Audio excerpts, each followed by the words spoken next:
Andrew Mercer's muscles ached as he pulled his truck into the driveway of the two-story home he'd built with his own hands.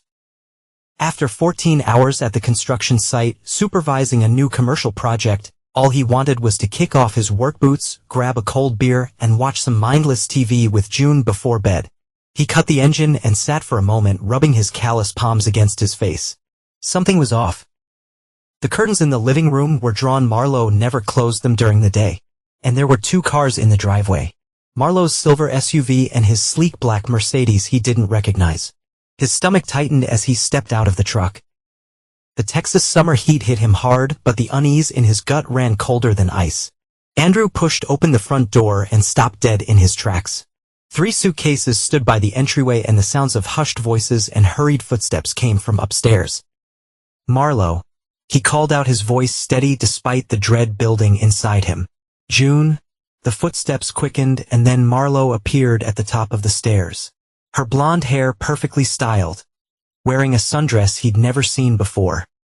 She froze when she saw him, her smile faltering for just a second before returning with practiced precision. "Andrew, you're home early." Her voice held a note of irritation poorly masked as a surprise. "No, I'm not." He glanced at his watch. "It's past 7. Before she could respond, June bounded down the stairs. A backpack slung over her shoulder and a smile on her face that made the knot in Andrew's stomach loosen just a bit. "Dad," she hugged him but pulled away quickly. "Mom says we're going on vacation." Andrew looked from his daughter to his wife. "This is the first I'm hearing about it." Marlowe descended the stairs with a confident stride of someone who knew exactly what they were doing. It was a last-minute decision. "We've been planning to go to the coast for ages, and the weather is perfect." Andrew asked, already knowing the answer wouldn't be good. "As if on cue." A man appeared at the top of the stairs, tall, tan, with carefully styled hair and a smile that didn't reach his eyes. He carried 2 designer bags down with ease, moving with the unearned confidence of someone who'd never built anything in his life. "You must be the husband," the man said, extending his free hand while keeping the other on Marlowe's lower back. "Lachlan Hayes, friends call me Locke." Andrew didn't take the offer hand. "And what exactly are you doing in my house, Lachlan?" Locke's smile widened as Marlowe stepped closer to him. "Just helping out a friend. Marlowe mentioned she needed a vacation. And I happen to have a beach house that's sitting empty." Andrew turned to Marlowe, his face a mask of control, a word alone. "There's nothing to discuss, Andrew." Marlowe checked her watch with exaggerated impatience. "We need to get going if we want to traffic. You're taking my daughter with some man I've never met before. And you think there's nothing to discuss?" June looked between her parents, her earlier excitement fading. "Dad, it's okay. Mom says Mr. Hayes is an old friend. And his beach house has a private pool and everything." Andrew knelt down to June's level, his voice softening. "June Bug, can you give your mommy a minute to talk? Don't put her in the middle of this." Marlowe snapped, grabbing June's hand. "The reservation is already made. The bags are packed. We're going." Andrew stood up slowly, his eyes never leaving Marlowe's face. "This isn't a spontaneous vacation. Is it?" The pieces clicked into place with sickening clarity. "How long?" Marlowe rolled her eyes, dropping all pretense. "Does it matter? Locke actually appreciates what he has. He doesn't come home smelling like sawdust and sweat, expecting dinner on the table. I built this table," Andrew said quietly. "I built this whole house." Locke laughed, a short dismissive sound that echoed in the foyer. "You're just a freeloader pretending this house is yours." He grabbed 2 of the suitcases.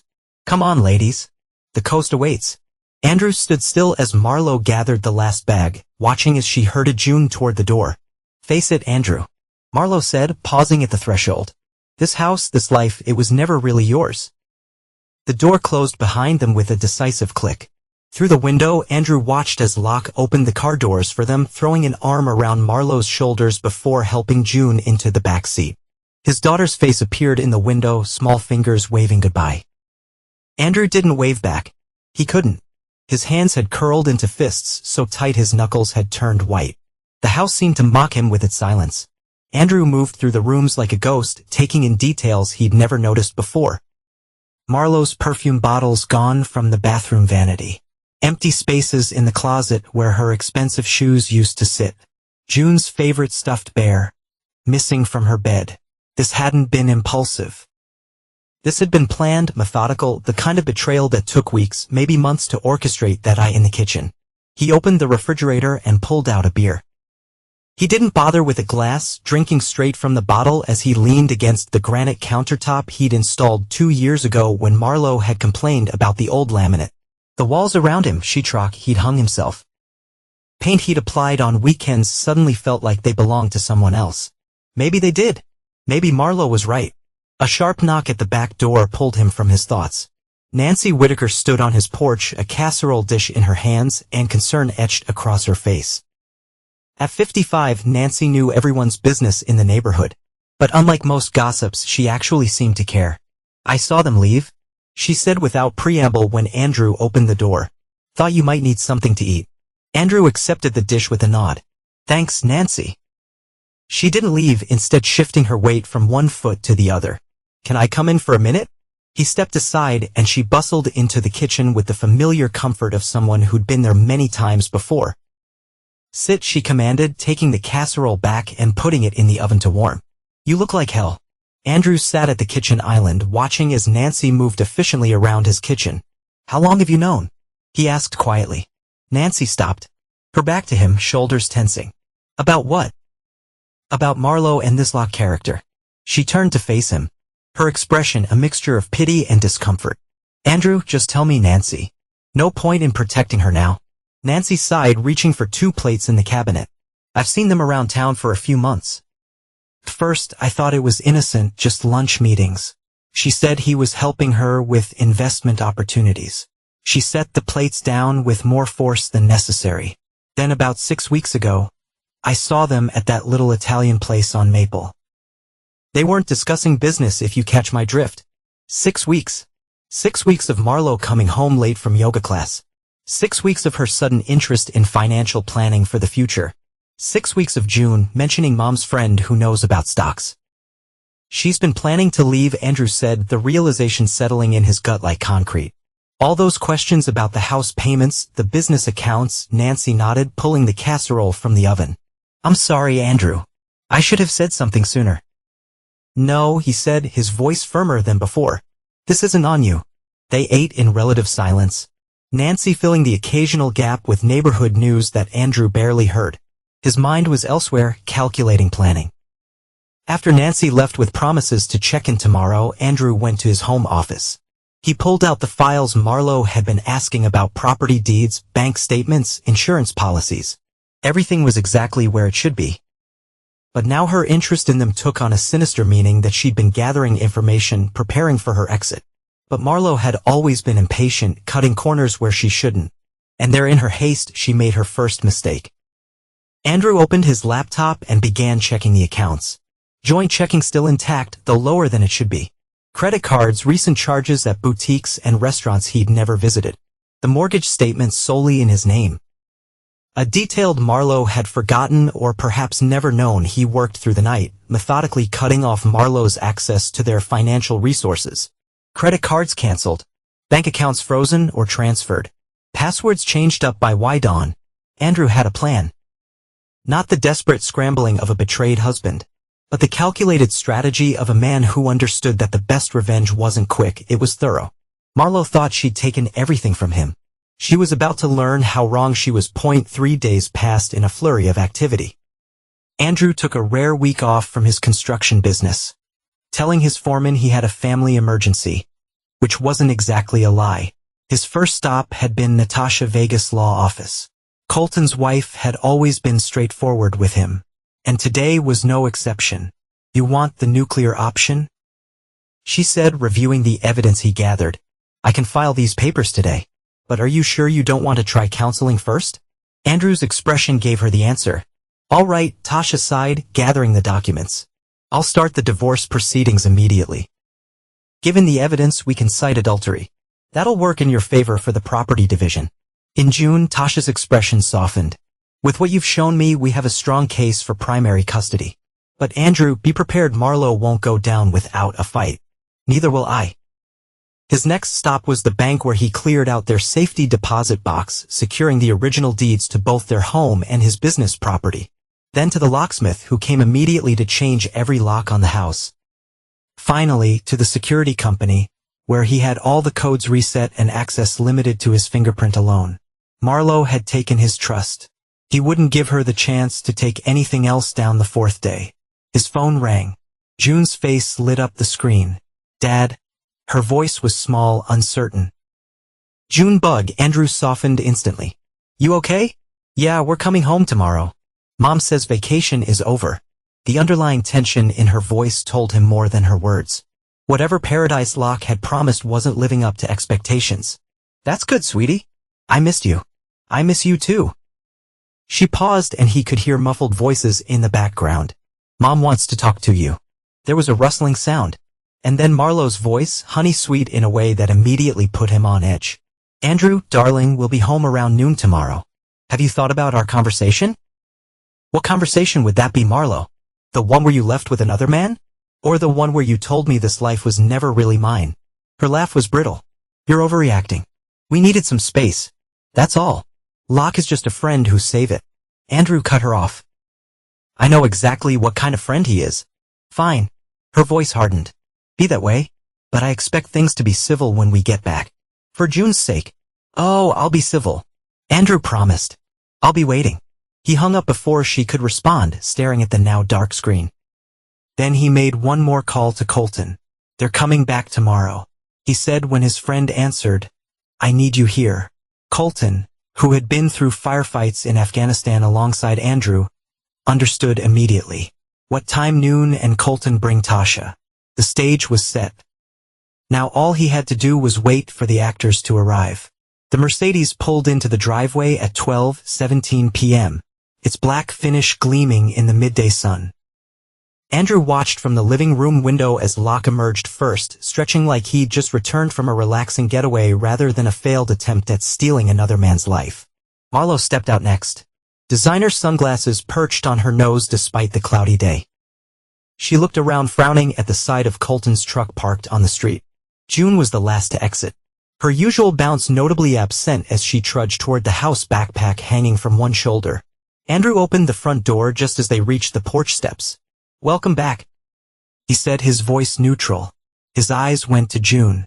"Hey, June Bug," that she ran up the steps and into his arms, a tiny relief in the storm that was about to break. Marlowe pushed past them into the house, then stopped abruptly. "What happened to the door?"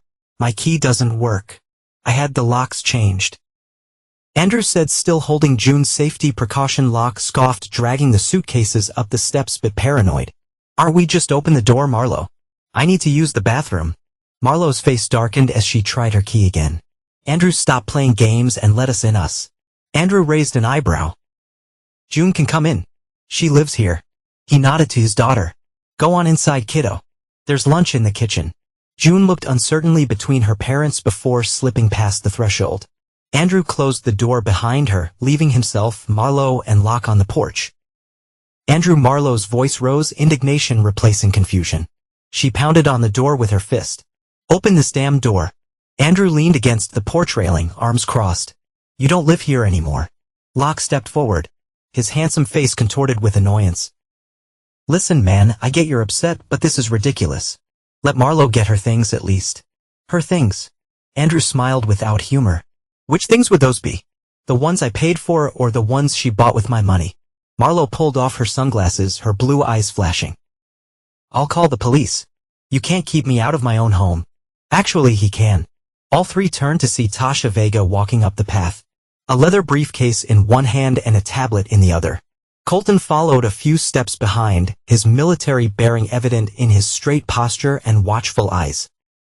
"What is this?" Marlowe demanded, looking from Tasha to Andrew. Tasha offered a professional smile. "Mrs. Mercer, I'm Tasha Vega, attorney at law. I filed divorce papers on behalf of my client, Andrew Mercer, citing adultery as grounds." "Divorce?" Marlowe looked genuinely shocked. "You can't be serious." "Perfectly serious," Tasha continued, pulling a document from a briefcase. "You've been served.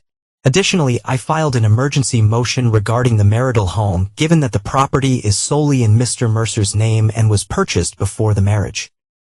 The judges granted him exclusive use pending the final decree." Locke stepped forward, attempting to intimidate with his height. "You've got to be kidding me. You can't just lock her out." "Actually, he can. Tasha repeated, unimpressed. In fact, you're both currently trespassing. Mr. Mercer has generously allowed your daughter inside, but you have no legal right to enter the premises. Marlowe's face paled, then flushed with rage. This is insane. I've lived here for 13 years. I have rights. You should have thought about that before you decided to play house with someone else. Andrew said, his calm voice belying the satisfaction he felt at seeing her plans unravel. Your rights changed the moment you walked out that door. Marlowe turned to Locke, panic replacing anger. Call Travis. Now Locke pulled out his phone, stepping away to make the call. Andrew could hear him speaking urgently to someone, presumably Marlowe's lawyer, Travis Hargrove. This won't stand. Marlowe hissed, turning back to Andrew. I'm June's mother. She needs me. She needs stability. Andrew countered, which is more than you've provided lately. Locke returned, his expression grim. Travis says to leave it for now. He'll file a counter motion tomorrow. Leave it. Marlowe's voice rose again. Where am I supposed to go? All my clothes, my jewelry, should have thought of that before you packed for a permanent vacation. Andrew said, take it up with your boyfriend. I'm sure his beach house has plenty of room. Locke's smirk faltered. Actually, we can't go back there. It's unavailable. Marlowe looked at him in disbelief. What do you mean unavailable? You said it was yours. It's my cousin's, Locke admitted. And he's coming back tomorrow. The revelation hung in the air between them. Andrew almost laughed. Of course Locke had lied. Men like him always did. You can stay at the Comfort Inn off Highway 9. Andrew suggested, feigning helpfulness. I hear they take pets. Marlowe lunged forward, hand raised to slap him. But Colton stepped between them with military precision. Don't, he warned, his voice low but firm. That would be assault. And there are witnesses. Marlowe backed down, tears of frustration welling in her eyes. You can't do this to me, Andrew. After everything we've been through, you did this. Andrew interrupted, his voice finally betraying emotion. You took my daughter, my trust, and you walked out with a smile on your face. Now you get to see what it feels like to lose everything you thought was yours. He turned and walked back into his house, closing the door firmly behind him. Through the window, he watched as Marlowe collapsed against Locke, who looked less than thrilled to be her sole support system. Inside, June sat at the kitchen counter, a sandwich untouched before her mom and Mr. Hayes coming in. She asked, her voice small. Andrew sat beside her, choosing his words carefully. No, honey, they're going to stay somewhere else for a while. Because you're mad at Mom. It's more complicated than that. Andrew sighed, wishing he could shield her from the ugliness of adult betrayals. Your mom and I, we're gonna live apart for a while. And you're going to stay here with me. June's lower lip trembled.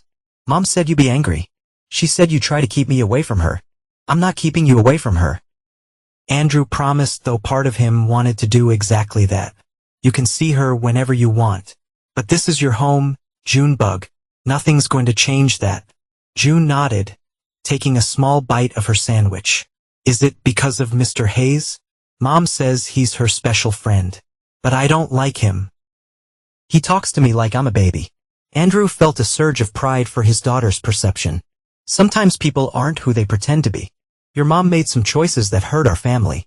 But that's not your fault. Not ever. June leaned against him, and he wrapped an arm around her shoulders. Outside, he could hear Marlowe still arguing with Tasha, her voice rising and falling like a storm tide. Let her rage, Andrew thought. The real storm hadn't even begun. The first week after locking Marlowe out passed in a blur of legal maneuvers and damage control. Andrew balanced running his construction business with caring for June, whose quiet confusion broke his heart daily. Marlowe had predictably escalated the situation, filing emergency motions for access to the house and temporary custody of June. But Tasha had been prepared, countering with evidence of Marlowe's affair and abandonment when she'd left with Locke. The judge wasn't impressed with her vacation story. Tasha informed Andrew as they sat in his kitchen on a Friday evening, reviewing documents, especially after we presented the text messages between her and Hayes planning to leave. Andrew grimaced. I still don't know how you got those. Tasha gave him a pointed look. Don't ask questions you don't want answers to. The important thing is the temporary order stand. You keep the house in primary custody of June. Marlowe gets supervised visitation and a modest temporary support allowance. Support? Andrew frowned. She's the one who walked out. It's standard procedure until the final decree. Tasha explained, but it's much less than she asked for. And it's only for 3 months. Andrew nodded, grateful for Tasha's expertise. Where are they staying? The Sunset Motel on the edge of town. Tasha grimaced. Not exactly the luxury accommodations I'm sure Marlowe was expecting. The thought of Marlowe in a cheap motel brought a grim satisfaction. She'd always turned her nose up at anything less than 4-star hotels. How's June handling it? Tasha asked, her professional demeanor softening. Andrew ran a hand through his hair. She's confused, angry sometimes. She had her first visit with Marlowe yesterday and she came back quiet. Wouldn't tell me what happened. That's normal, Tasha assured him. Kids her age internalize a lot. Keep the communication open, but don't push.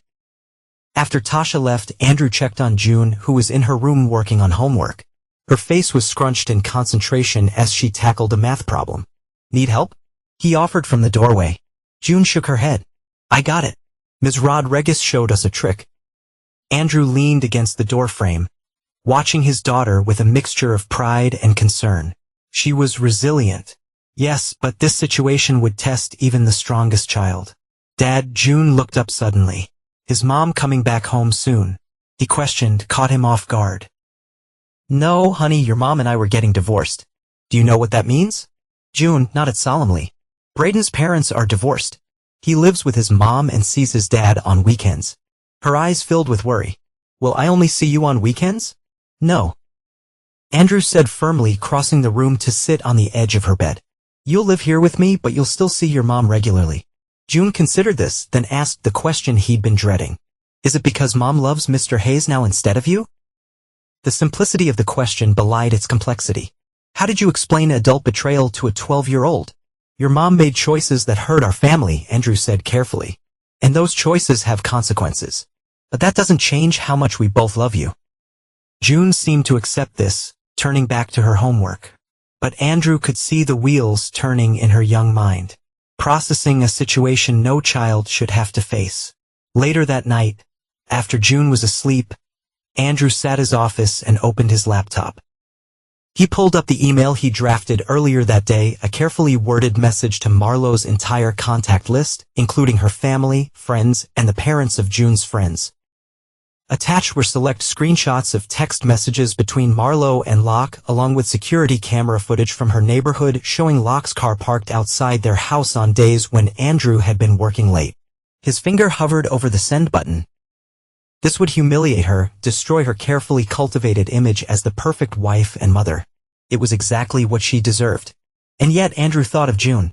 With his hurt or two, would the gossip reach her school, brand her as the child of that woman who cheated?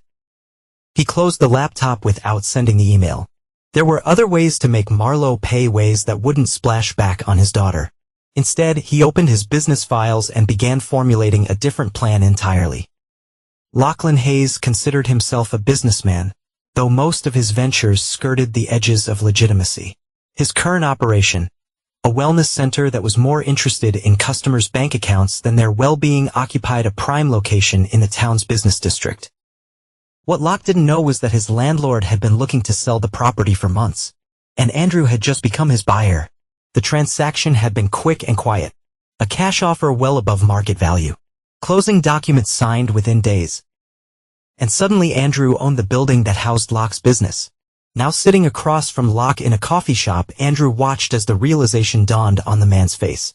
You can't do this. Locke sputtered, waving the notice Andrew had just handed him. It's illegal to triple the rent without notice. Actually, I can. Andrew took a sip of his black coffee. Your lease expired last month. You've been on a month-to-month agreement. Check paragraph 12. Locke fumbled with the papers, his tan fading as he read the fine print. This will put me out of business. That's the idea. Andrew's voice remained conversational, as if they were discussing the weather. You took something of mine. I'm taking something of yours. Locke's handsome face contorted with fury. This is about Marlowe. Grow up, man. She left because she wanted to. I didn't force her. No, Andrew agreed. You just saw an opportunity and took it. Now I'm doing the same. She's not worth this kind of vendetta. Locke argued, lowering his voice as other patrons glanced their way. I'll be honest with you. She's becoming a liability. All she does is complain about the motel. Demand money I don't have. Sounds like you got the short into the stick, Andrew observed unmoved. But that's your problem, not mine. Locke leaned forward, desperation replacing anger. Look, I can break it off with her. Send her back to you. Would that fix this? The offer hung between them, revealing Locke's true character. He'd discard Marlowe the moment she became inconvenient. No, Andrew said simply, nothing will fix this. You have 30 days to vacate the premises or pay the new rate. He stood to leave, but Locke grabbed his arm. Wait, I need more time. My client list, my equipment, I can't relocate that quickly. Andrew looked pointedly at Locke's hand until he removed it. You should have thought of that before you decided to take another man's wife. He walked out of the coffee shop, Locke's protests fading behind him. The satisfaction he'd expected to feel was there, but it was hollow, like winning a game that shouldn't have been played in the first place. Still, it was just the beginning. Locke's wellness center was only one piece of the puzzle. The man had other vulnerabilities, financial entanglements that wouldn't withstand scrutiny. Business associates who valued their reputations more than loyalty. That'd be why the time Andrew was finished. Lachlan Hayes would be nothing but a cautionary tale. The Marlowe's first supervised visit with June took place at a family center downtown, a neutral location meant to minimize conflict between divorcing parents. Andrew dropped June off, promising to return in 2 hours. Can I come home with you after? June asked as they walked to the entrance. Though she tried to sound casual, Andrew heard the worry in her voice. Not today, honey. The judge's rules we need to follow. He squeezed her hand. But I'll be right back here to pick you up, I promise. Inside, a counselor greeted them and explained the process. Andrew would leave. Marlowe would arrive 5 minutes later, and June would spend time with her mother under the watchful eye of center staff. As he was leaving, Andrew spotted Marlowe's car pulling into the parking lot. She stepped out wearing an outfit that cost more than most people's monthly salary, clearly bought with the support money he'd been ordered to provide. Their eyes met briefly before Andrew turned away, unwilling to give her the satisfaction of a reaction. He spent the 2 hours meeting with a private investigator he'd hired to look deeper into Locke's past. The man had found some interesting discrepancies in Locke's business records, discrepancies that suggested tax evasion and potential fraud. I can keep digging, the investigator offered. But this is enough to cause him serious trouble if it reaches the right authorities. Andrew took the file. Keep digging. I want to know everything. When he returned to pick up June, the counselor pulled him aside while June gathered her things. Your daughter is handling this well, she said. But there was some tension today. Mrs. Mercer became emotional when June mentioned wanting to go home with you. Andrew nodded, unsurprised. Did she say anything inappropriate to June? The counselor hesitated. She made some comments about you keeping June from her, which we redirected. Just be aware that June might have questions. Sure enough, as they drove home, June was quieter than usual, looking out the window with a furrowed brow. Mom was crying. She finally said, you took me away from her. Andrew gripped the steering wheel tighter. Your mom is upset about the divorce. And sometimes when adults are upset, they say things they shouldn't. She said, you're punishing her by keeping me. That's not true. Andrew said firmly, you're not a prize to be won or a punishment to be given. You're my daughter. And I'm doing what I think is best for you. June seemed to consider this. Mom also said you took all the money. And that's why they have to stay in a gross motel. That was rich, coming from a woman who drained their joint account before leaving. The judge decided how much money your mom should get right now. I'm following those rules. Mr. Hayes was there too. June continued. He stayed in the car, but I saw him. He didn't look happy. Andrew bet he didn't. The man's business was on the verge of collapse. His reputation increasingly under scrutiny thanks to Andrew's quiet campaign of information sharing with Locke's associates. That June's voice pulled him from his thoughts. Are you mad at me for still loving Mom? The question broke his heart. No, June Buck, never. Your mom will always be your mom. And you should always love her. This situation is between adults. June nodded, seemingly relieved. Good. Because she's still my mom. Even if she made bad choices out of the mouths of babes, Andrew thought, if only adult emotions were as straightforward. The news spread quickly through their social circles. Marlowe Mercer caught in an affair. Andrew Mercer, the wronged husband standing firm, Lachlan Hayes, the home wrecker whose business was mysteriously failing. Andrew hadn't needed to send that email after all. The truth had a way of emerging on its own, especially in a town where gossip was the primary currency. The Marlowe's friends, the same women who'd sipped wine in Andrew's living room and complimented the house he'd built, now avoided her calls. Her family, conservative and traditional, had expressed their disappointment in no uncertain terms. Nancy kept Andrew updated on the fallout, often stopping by with food and town news. Marlowe tried to join the book club meeting at Diane's house. She reported one evening, arranging containers of homemade food in his refrigerator. Diane told her they were at capacity. In a book club, can you imagine? Andrew said nothing. But a small part of him, the part that remembered how Marlowe had laughed when she'd walked out, felt vindicated. And that locked character. Nancy continued, warming to her subject. I hear his clients are dropping like flies. Something about irregularities in his billing practices. Andrew shrugged, though he knew exactly why Locke's clients were leaving. The private investigator had uncovered evidence of overbilling and unnecessary treatments, which had somehow found its way to Locke's most prominent customers. The worst part, Nancy said, lowering her voice, though only Andrew could hear, is that they're fighting with each other now. Marlowe and Locke, my nephew works at that motel, and he says they argue so loud the manager has threatened to evict them twice. That news was particularly satisfying. Locke, facing financial ruin, was undoubtedly regretting his decision to pursue another man's wife. And Marlowe, accustomed to comfort and status, was discovering that her new boyfriend had neither to offer. Enough about them, Andrew said, steering the conversation away from his ex-wife. How's your grandson doing with his baseball team?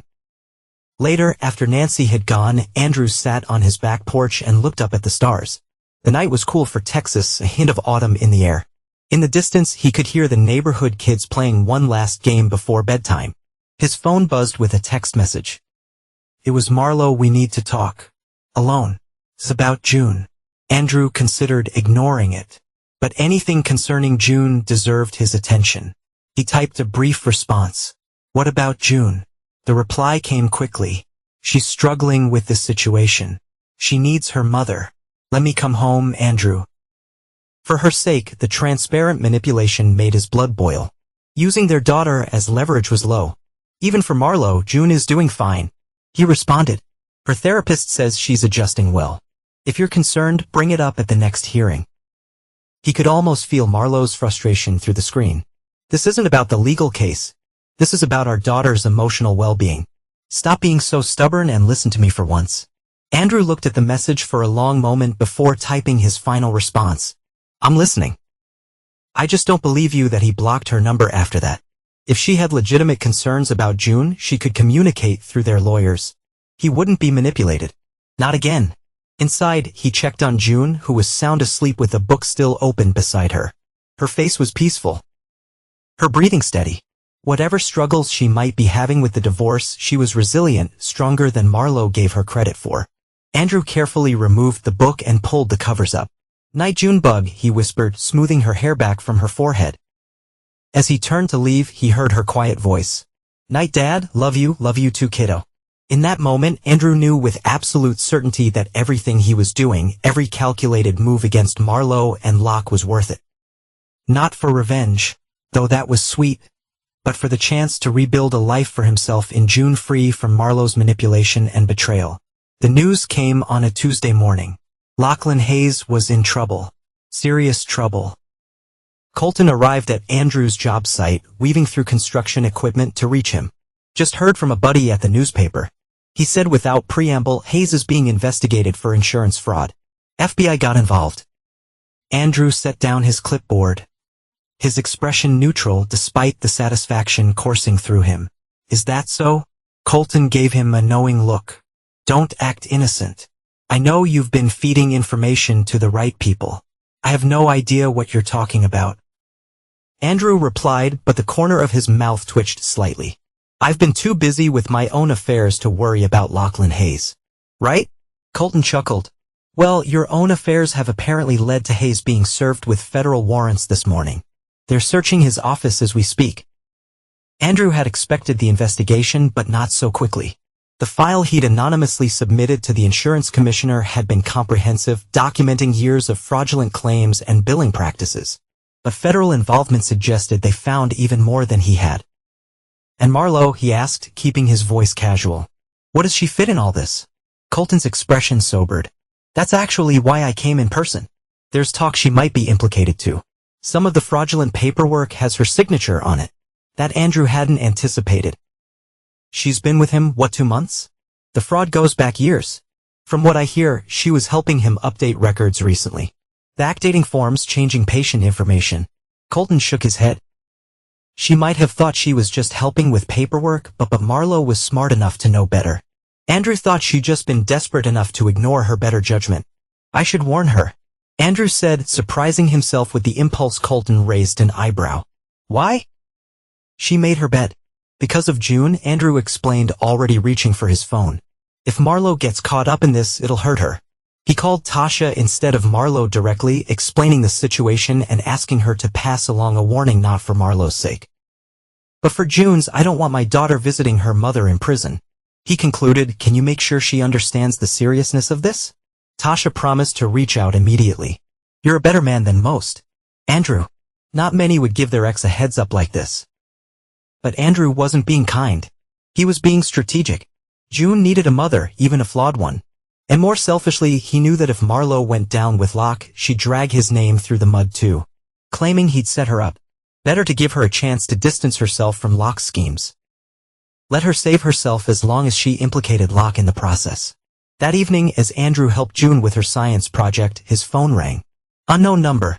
Excuse me, June Buck, I need to take this. He stepped onto the back porch. Hello? You son of a bitch. Locke's voice slurred and venomous. You set me up. Andrew leaned against the railing, watching a cardinal hop along the fence. I have no idea what you're talking about. Hayes. The feds. The fraud investigation. Locke was nearly shouting. You think I don't know you're behind this? Sounds like you've got bigger problems than me right now. Andrew observed. Maybe you should be talking to your lawyer instead of harassing mine. They took everything. Locke continued, his voice cracking. Files, computers, even my personal tablet.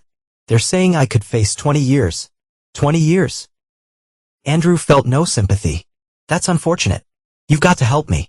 Locke's tone shifted suddenly from accusatory to pleading. Tell them Marlo was the one who handled the paperwork. She's the one who suggested the billing changes. The desperation was pathetic. Throwing Marlo under the bus now. And here I thought you two were so in love. Love doesn't mean shit when you're looking at federal charges. Locke hissed. She's both of us, man. Got what she wanted and now she's ready to bail. Just like she did to you.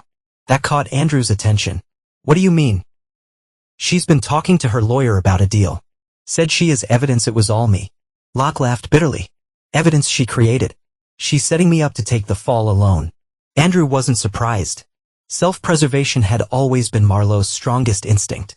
That's between you and Marlo. Andrew said, I'd suggest you both find better lawyers. Wait, Locke began, but Andrew had already hung up inside. June looked up from a project. Who was that? Just work stuff. Andrew lied. Not wanting to burden her. How's the solar system coming along? June proudly showed him the planets she'd painted, carefully arranged by distance from the sun. Ms. Rodriguez said mine was the best in class. That's my girl. Andrew smiled, pushing thoughts of Marlo and Locke from his mind. This is daughter's happiness. Her future was what mattered. The rest was just necessary housekeeping. Later that night, after June was in bed, Andrew received a text from an unknown number, Marlo using a different phone. Tasha told me about the investigation. Thank you for the warning. I've given a statement to the authorities, clarifying my limited role. We need to talk about June's visitation schedule. Can we meet? Andrew considered ignoring it, but decided to respond with a simple talk to Tasha. All communication through lawyers. Marlo replied immediately. This Cold War isn't helping anyone, especially not June. Please, Andrew, one conversation face-to-face that he weighed his options. Meeting with Marlo would be unpleasant, but if it helps streamline issues regarding June, perhaps it was worth it. Fine. Tomorrow, noon, the diner on 4th, public place, 30 minutes max, thank you. I'll be there. Andrew set down his phone, wondering if he just made a mistake. Marlo had a way of twisting conversations, manipulating situations to her advantage. But he wasn't the same man who'd watched her walk out the door weeks ago. He was stronger now, more resolved. Let her try her manipulation tactics. This time he'd be ready.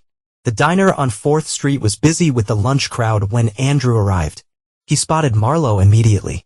She'd chosen a booth in the back, away from windows and curious eyes. She looked different. Her designer clothes have been replaced with a simple blouse and jeans. Her usually perfect makeup more subdued. The motel life wasn't agreeing with her.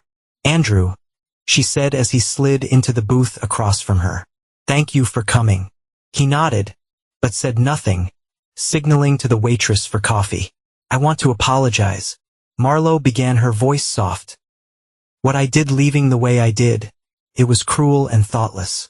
Andrew studied her face, looking for the telltale signs of manipulation he becomes so familiar with during their marriage. Why the sudden remorse? Is it because Locke turned out to be a fraud? Literally and figuratively? Marlo flinched at the directness.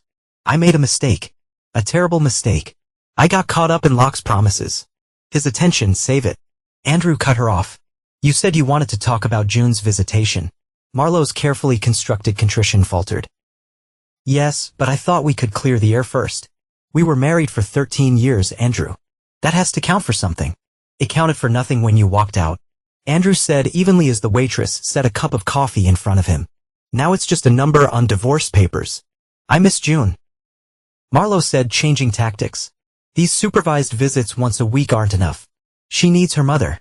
She needed her mother when you took her to a stranger's beach house and tried to start a new life without telling me."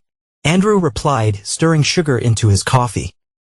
"Funny how your concern for what June needs only surfaces when it aligns with what you want." Marlo's eyes flashed with anger before she controlled her expression. "I know I hurt you. I know you're angry. But using June to punish me isn't fair to her." "I'm not using June for anything," Andrew said. "The visitation schedule was set by the judge based on your actions, not mine. If you want more time with her, take it up with the court. You know the court listens to your recommendations." Marlo argued, "If you told them you're comfortable with me having unsupervised visits, overnight stays." "I'm not comfortable with that," Andrew interrupted. "Not yet." Marlo leaned forward, her voice dropping. "Well, take Andrew. What do you want from me?" "Nothing," he said simply. "There's nothing you can offer that I want." The finality of his statement hung between them. Marlo's expression hardened, the facade of remorse slipping away. "This is about Locke, isn't it? You're punishing me because I chose him over you." Andrew almost laughed. "No, Marlo, this is about consequences. You made choices. Now you live with him. He's going to prison," she said abruptly. "Locke, the evidence they found is overwhelming. And he's been trying to blame me for all of it." "I heard. You don't seem surprised."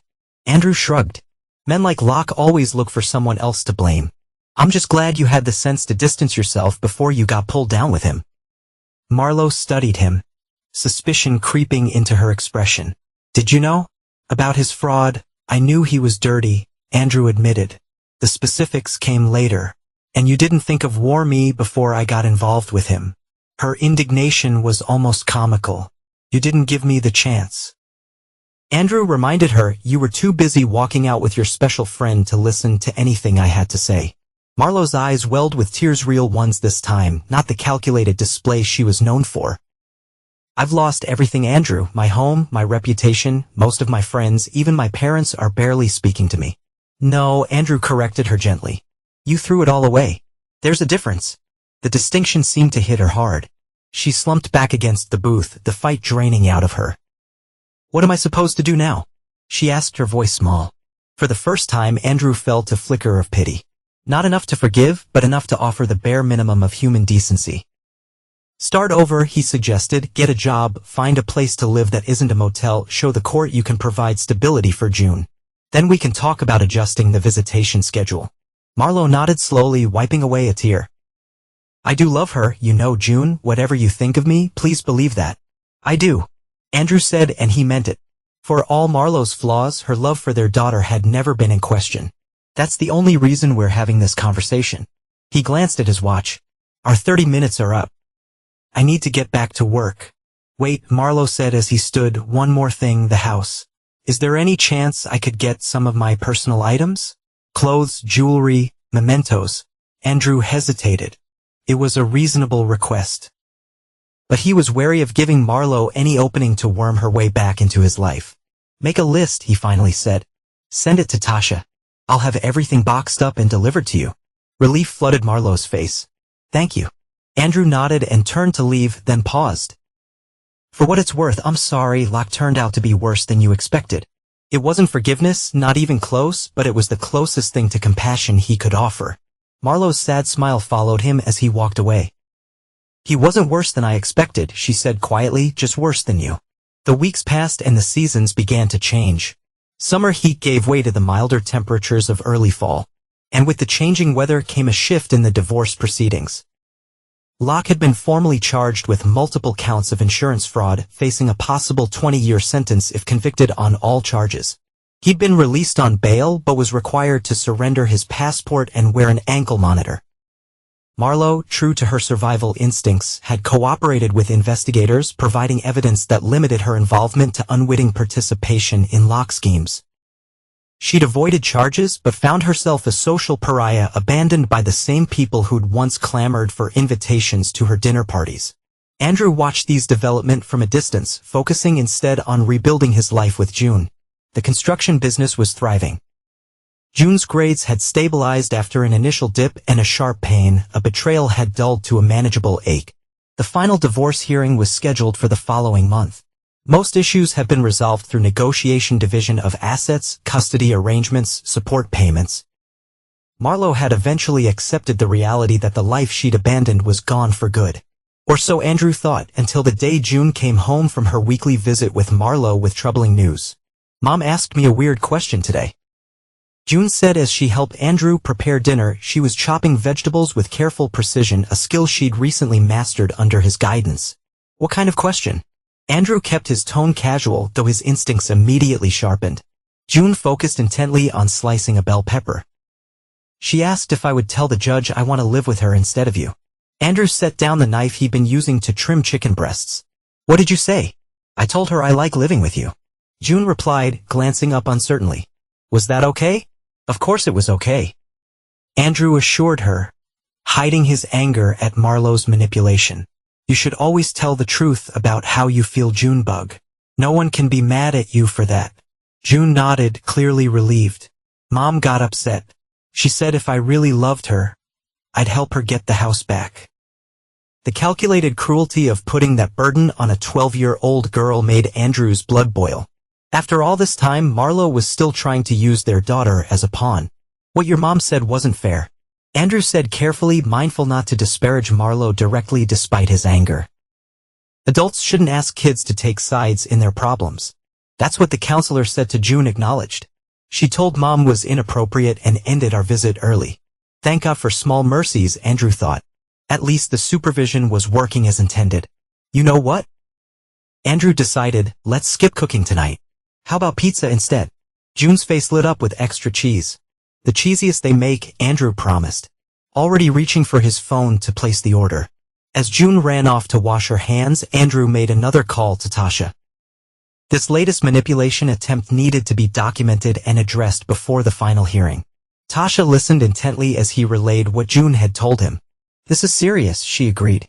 Attempting to manipulate a minor child into influencing custody proceedings won't look good to the judge. I'll file a motion first thing tomorrow. After hanging up, Andrew tried to push the incident from his mind and focus on enjoying the evening with June. They ate pizza, played a board game, and watched a movie June had been eager to see. But beneath his comic stare, Andrew's resolve was hardening. Marlowe had crossed the final line. Using June this way proved she hadn't changed at all. She was still the same selfish person who'd walked out that day, caring only about what she wanted, regardless of who got hurt in the process. The time for half measures was over. Andrew had been relatively restrained thus far, mindful of June's feelings and a complex reality that Marlowe would always be her mother. But now, with Marlowe actively trying to manipulate their daughter, the gloves needed to come off later that night. After June was asleep, Andrew went to his office and opened the safe behind his desk. Inside was a file he'd compiled but never used: every manipulative text, every cruel comment, every selfish action Marlowe had taken over the past year. It was time to make sure she lost everything, not just the house and their marriage, but any hope of regaining control over June's life. It wasn't about revenge anymore. It was about protection. The courthouse loomed large in a morning light, its stone facade imposing and austere. Andrew straightened his tie as he walked up the steps. Tasha beside him reviewing last-minute notes. Remember, she advised, let me do most of the talking. If the judge asks you directly about Marlowe's attempt to influence June, be factual but not emotional. Andrew nodded, his face set in the neutral expression he perfected over weeks of legal proceedings. Inside, they made their way to the designated courtroom, arriving 20 minutes early as Tasha had suggested. Marlowe was already there, sitting beside Travis Hargrove, her divorce attorney. She looked better than she had at the diner, hair freshly cut, wearing a conservative dress that suggested respectability and stability. The image of a devoted mother wronged by circumstances rather than her own choices. She glanced up as they entered, her eyes meeting Andrew's briefly before sliding away. Whatever confidence she'd mustered for this hearing wavered slightly at the sight of his calm determination. Don't engage, Tasha murmured as they took their seats on the opposite side of the courtroom. No matter what they say or do, stay focused on the judge. The hearing began promptly at 9. Judge Ramona Torres, a no-nonsense woman with 20 years on the bench, called the court to order and addressed the attorneys. I've reviewed the case file and the most recent motions, she began, her voice crisp. Before we proceed with finalizing the divorce decree, I want to address Ms. Vega's motion regarding alleged witness tampering. Travis Hargrove rose quickly. Your Honor, that characterization is inflammatory and inaccurate. Mrs. Mercer simply had a private conversation with her daughter about her living preferences. Tasha stood as well. Your Honor, asking a minor child to testify against her father in exchange for maternal affection goes well beyond a private conversation. The supervised visitation counselor's report confirms Mrs. Mercer explicitly told the child that proving her love required testifying to the court. Judge Torres frowned. I've read the counselor's report and, if accurate, it reflects per judgment at minimum. Mrs. Mercer, stand please. Marlowe rose, her expression a careful blend of contrition and dignity. Yes, Your Honor, did you ask your daughter to tell this court she wanted to live with you instead of her father? Marlowe hesitated, clearly weighing her options. I may have expressed my hope that June would share her true feelings about our living arrangements. Perhaps my wording was unfortunate. Unfortunate doesn't begin to cover it. Judge Torres said sharply, putting a kind of pressure on a child is inappropriate and potentially harmful. Does this require me to reconsider the currently proposed custody arrangement? No, Your Honor, Travis interjected quickly. My client acknowledges her error in judgment and accepts the custody terms as negotiated. Primary physical custody to Mr. Mercer, with Mrs. Mercer receiving standard visitation rights. Judge Torres looked skeptical. Mr. Mercer, do you wish to modify the agreement in light of this incident? This was the opening Andrew had been waiting for. He stood straightening to his full height. Your Honor, I have concerns about unsupervised visitation given this attempt to manipulate our daughter. Marlowe's face paled. Are you requesting continued supervision? The judge asked. Andrew glanced at Tasha, who gave a slight nod. Yes, Your Honor, at least for the next 6 months, until it's clear my ex-wife can respect appropriate boundaries with our daughter. That's absurd. Marlowe burst out, unable to contain herself. One conversation doesn't erase 13 years of motherhood. Andrew is just being vindictive because I left him. Mrs. Mercer, control yourself. Judge Torres warned. Mr. Hargrove, do you wish to respond properly to the request? Travis looked flustered. Your Honor, continued supervision is excessive. Mrs. Mercer made a mistake, but doesn't deserve to have a relationship with her daughter monitored indefinitely. 6 months is hardly indefinite, Tasha countered. And given Mrs. Mercer's recent association with an individual now facing federal fraud charges along with her attempt to use the child as leverage, caution seems warranted. The mention of Locke's legal troubles made Marlowe flinch. Andrew could almost see her calculating how much the judge might know about her involvement with the fraud investigation. Judge Torres considered for a moment, reviewing notes in the file before her. I'm inclined to order continued supervision, but for 3 months rather than 6, with a review hearing at that time. Does that satisfy you, Mr. Mercer? It wasn't everything Andrew had hoped for, but it was a victory nonetheless. Yes, Your Honor. Thank you. Marlowe looked stricken, but Travis placed a restraining hand on her arm before she could object further. The hearing continued, addressing the remaining aspects of the divorce decree: division of property, the house and business to Andrew, a modest cash settlement to Marlowe, child support. Andrew would pay a reasonable amount in the finalization of their legal separation. When it was over, Andrew felt a strange emptiness where he'd expected satisfaction. 13 years of marriage dissolved in a 45-minute hearing. It seemed simultaneously too simple and impossibly complex. Outside the courtroom, Marlo caught up to him as Tasha stepped away to take a call. "Are you happy now?" she demanded, her voice low but intense. "You've taken everything, my home, my reputation, and now even my time with June." Andrew regarded her calmly. "You took those things from yourself, Marlo. I just made sure you couldn't take them from June too." "This isn't over," she warned, though the threat sounded hollow even to her own ears. "I'll prove I'm a good mother. In 3 months, the judge will see that supervision isn't necessary." "I hope you do prove it," Andrew replied, surprising both of them with his sincerity.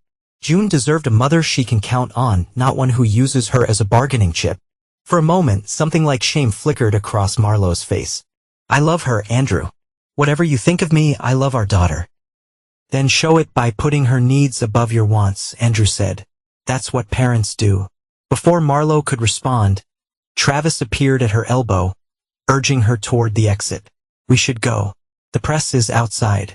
Andrew watched them leave, feeling the weight of the past months heavy on his shoulders. The revenge he'd sought had been achieved. Marlo had lost the comfortable life she'd taken for granted. Locke was facing prison time, and Andrew had secured his home and daughter's future. Yet standing in the emptying courthouse hallway, victory tasted more bitter than sweet. Summer gave way to fall and fall to winter. The seasons changed, and with them the sharp edges of betrayal began to soften, not into forgiveness, but into something more like indifference. Andrew focused on rebuilding his life. The construction business expanded, hiring 3 new crews to handle the increased workload. He renovated parts of the house, replacing the master bathroom where Marlo's expensive cosmetics had once cluttered the counter with a simpler, more functional design. June thrived under the new routine they'd established. She joined the school science club, discovered a talent for photography, and slowly regained the confidence that had wavered during the divorce. Her relationship with Marlo remained complicated, but was improving now that the custody battles had ceased. Marlo, to her credit, had followed the court's orders without further incident. She'd found a job as an office manager at a local dental practice, rented a small apartment near June's school, and attended every supervised visit without complaint. When the 3-month review came, Andrew hadn't opposed the lifting of supervision requirements. Locke had pleaded guilty to reduce charges in exchange for cooperation against larger players in the fraud scheme. He would serve 5 years in federal prison as substantial sentence, but less than the 20 he'd initially faced. Andrew had watched the news coverage with detached interest, feeling neither joy nor regret at the man's downfall. Life had settled into a new normal, the kind that follows after a storm, different but stable in its own way. On a crisp December morning, Andrew stopped at a coffee shop on his way to a job site. As he waited for his order, he spotted Marlo through the window, walking down the sidewalk in a practical coat and sensible shoes, a far cry from the designer outfits she'd once insisted upon. She didn't see him, focused on whatever errand had brought her downtown. There was a subdued dignity in her posture now, the desperate grasping for status replaced by a more grounded presence. Andrew found himself wondering if she was happier in the simpler life than she'd been in their marriage. The thought came without bitterness, just curiosity about a woman he'd once thought he knew completely, only to discover he hadn't known her at all. Large black coffee for Andrew. The barista called, he collected his drink and headed back to his truck. As he drove to the construction site, Andrew reflected on how far he'd come from that day when Marlo had walked out.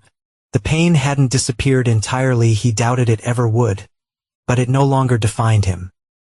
The revenge he'd executed with such precision had served its purpose, not just punishing those who'd wronged him, but freeing him from the need to punish them further. He could look at Marlo now without anger clouding his vision, could hear Locke's name without his hands clenching in a fist. That evening, as he helped June with her homework, his phone buzzed with a text from Colton. "News just broke. Locke started his sentence today. Chapter closed." Andrew read the message but didn't respond immediately. June looked up from her math problems. "Everything okay, Dad?" "Everything's fine," he assured her, setting the phone aside. "Just work stuff." Later, after June was in bed, Andrew sat on the back porch with a beer, looking up at the winter sky. The stars seemed exceptionally clear tonight, distant and cold but beautiful in their constancy. He finally replied to Colton's text, "Good, time to move forward." And he meant it. The revenge that had sustained him through those dark early days had served its purpose. Now it was time for something else, not forgiveness, but freedom from the past that had threatened to define his future. The last goodbye wasn't to Marlo or to Locke, but to the anger he carried. He would never forget what they'd done, but he wouldn't let it control him either. That perhaps was the truest victory of all. Months later, on a warm spring afternoon, Andrew stood on the sidelines of June's school soccer game, cheering as she definitely maneuvered the ball past an opposing defender. At 13, she was growing into a confident young woman, athletic and smart, with a kind heart that sometimes amazed him. "She's really good," a voice said beside him. Andrew turned to find Marlo standing a few feet away, watching their daughter with evident pride. Their interactions have become more cordial over time, focused entirely on June's welfare rather than their past grievances. "Takes after her mother," Andrew acknowledged, remembering Marlo's college soccer days. "She has her instincts on the field." A small smile touched Marlo's lips, "But she has your determination, won't quit until she wins." They stood in comfortable silence, watching as June scored a goal and was swarmed by her teammates in celebration. She looked up into the stands, waving first at Andrew, then spotting Marlo and waving to her as well. "I never thank you," Marlo said suddenly, her eyes still on the field. "For what?" "For the warning about Locke's fraud investigation." She glanced at him briefly. "You could have let me go down with him." "Most men would have." Andrew shrugged. "It would have hurt June." "Still," Marlo persisted, "it was decent of you. More than I deserved." Andrew didn't agree or disagree. The time for such calculations had passed. "How's the new job going?" he asked instead. "Good. I'm office manager now. Less money than I had before," but she hesitated. "It's honest work. I sleep better." Andrew nodded, understanding more than she probably realized. There was value in building something legitimate, something that couldn't be taken away by an angry ex or a greedy partner. The game ended with June's team victorious. As the players dispersed, June ran to them, face flushed with exertion and joy. "Did you see?" she demanded, bouncing on her toes. "Did you see that goal?" "We both did," Andrew confirmed, giving her a side hug. "You were amazing out there." "Mom, are you still taking me for ice cream?" June asked, turning to Marlo. "Absolutely," Marlo confirmed. "You've earned it." She glanced at Andrew. "You're welcome to join us if you want." The invitation surprised him. They rarely spent time together outside of June's events and necessary co-parenting discussions. "Thanks," he said after a moment. "But I've got a meeting with a potential client. Maybe next time." If Marlo was disappointed, she hid it well. "Another time. Come on, June. Let's celebrate that amazing goal." Andrew watched as they walked toward the parking lot, June chattering excitedly about the game, Marlo listening with genuine interest. The sight no longer filled him with anger or resentment, just a quiet acceptance that this was their new reality. Later that day, driving past the edge of town, Andrew noticed the rundown store where Marlo had briefly worked as a cashier during her lowest point after the divorce. It had been remodeled into a small cafe. The dilapidated sign replaced with a cheerful new one that he slowed, remembering how he'd once imagined watching Marlo working there, broken and forgotten as the ultimate proof of his victory. The fantasy seemed petty now, belonging to a different man than the one he'd become. The T stoplight. Andrew caught his reflection in the rearview mirror. The lines around his eyes had deepened over the past year, but they were laugh lines now as often as they were signs of stress. He looked steadier, more grounded, like a man who had weathered a storm and come out stronger. The light turned green, and Andrew drove on, leaving both the cafe and the memory behind. Ahead lay June's future, his business. The life he was rebuilding day by day with his own hands, just as he'd built the house that remained his. Some victories weren't about destroying your enemies, but about standing firm when they tried to destroy you. Some revenge wasn't found in another's downfall, but in your own refusal to fall. Andrew smiled slightly as he turned toward home. It wasn't the ending he'd once imagined for himself, but it was an ending he could live with proudly and without regret.